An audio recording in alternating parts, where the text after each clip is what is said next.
स्वरूपाय नमोऽस्तु परमात्मने। ॐ सच्चिदानन्दरूपाय नमोऽस्तु परमात्मने। ज्योतिर्मयस्वरूपाय विश्वमाङ्गल्यमूर्तये। प्रकृतिपञ्चभूतानि ग्रहालोकास्वरास्तथा दिशः कालश्च सर्वेषाम् सदा कुर्वन्तु मङ्गलम्। रत्नाकराधौतपदाम् हिमालयकिरीटिनीम् ब्रह्मराजश्रीरत्नाढ्याम् वन्दे भारतमातरम्। महेन्द्रो मलयः सह्यो देवतात्मा हिमालयः ध्येयो रैवतको विन्ध्यो गिरिश्चारावलिस्तथा गङ्गा सरस्वती सिन्धो ब्रह्मपुत्रश्च गण्डकी कावेरी यमुना रेव कृष्णा गोदा महानदी। अयोध्या मथुरा माया काशी काञ्ची अवन्तिका वैशाली द्वारिका ध्येया पुरी तक्षशिला गया। प्रयागः पाटलीपुत्रम् विजयानगरम् महत् इन्द्रप्रस्थम् सोमनाथः तथामृतसरप्रियम्। चतुर्वेदाः पुराणानि सर्वोपनिषदस्तथा रामायणम् भारतम् च गीता सद्दर्शनानि च।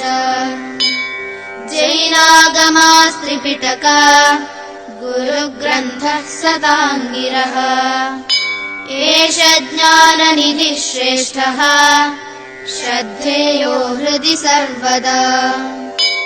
अरुन्धत्यनसूया च सावित्री जानकी सती द्रौपदी कण्णगी गार्गी मीरा दुर्गावती तथा लक्ष्मीरहल्या चन्नम्मा रुद्रमाम्बा सुविक्रमा निवेदिता शारदा च प्रणम्या मातृदेवता।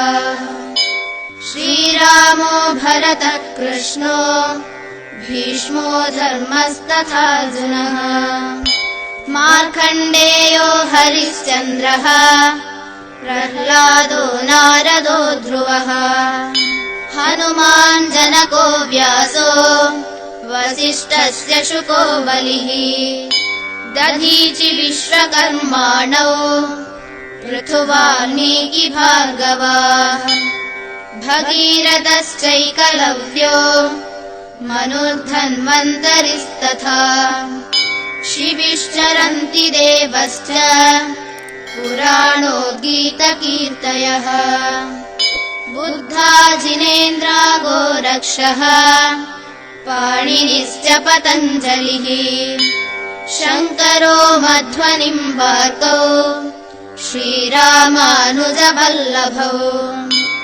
झूलेलालोथ चैतन्यः तिरुवल्लुवरस्तथा नायन्मारालवाराश्च कम्बश्च बसवेश्वरः देवलो रविदासश्च कबीरो गुरुनानकः नरसिंह तुलसीदासो दशमेशो दृढव्रतः श्रीमच्छङ्करदेवश्च बन्धो सायणमाधवो ज्ञानेश्वरस्तुकारामो रामदासः पुरन्दरः विरसा सहजानन्दो रामानन्दस्तथा महान् वितरन्तु सदैवैते दैवीम् सद्गुणसम्पदम्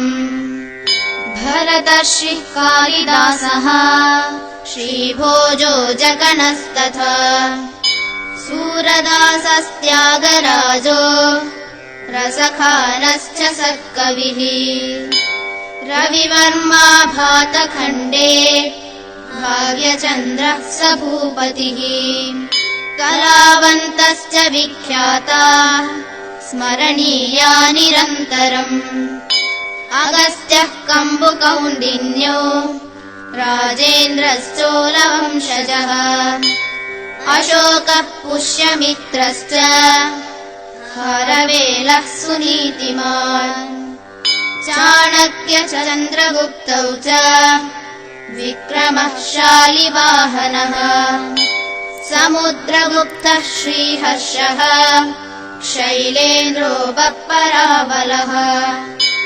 लाचिद्भास्करवर्मा च यशोधर्मा च हूणजित् श्रीकृष्णदेवरायश्च ललितादित्य उद्बलः मुसुनूरिनायकौ तौ प्रतापः शिवभूपतिः रणजित्सिंह इत्येते वीरा विख्यातविक्रमाः वैज्ञानिकाश्च कपिलः कणादः शुश्रुतस्तथा चरको भास्कराचार्यो वराहमिहिरः सुधी नागार्जुनो भरद्वाज आर्यभट्टो वसुर्बुधः ध्येयो वेङ्कटरामश्च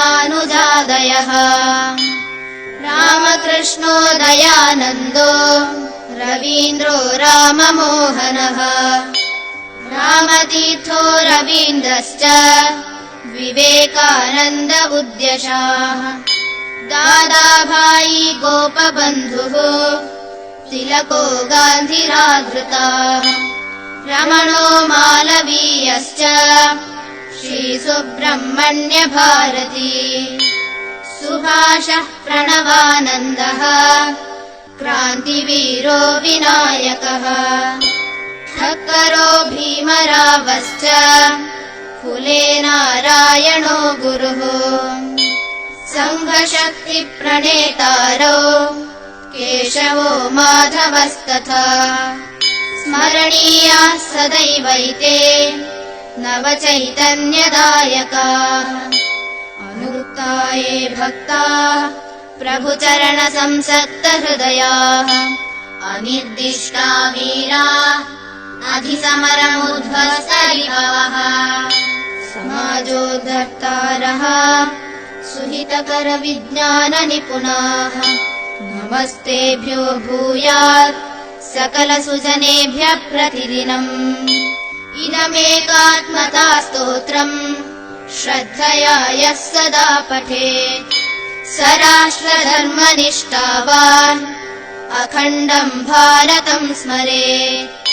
भारत माता की जय। Yeah.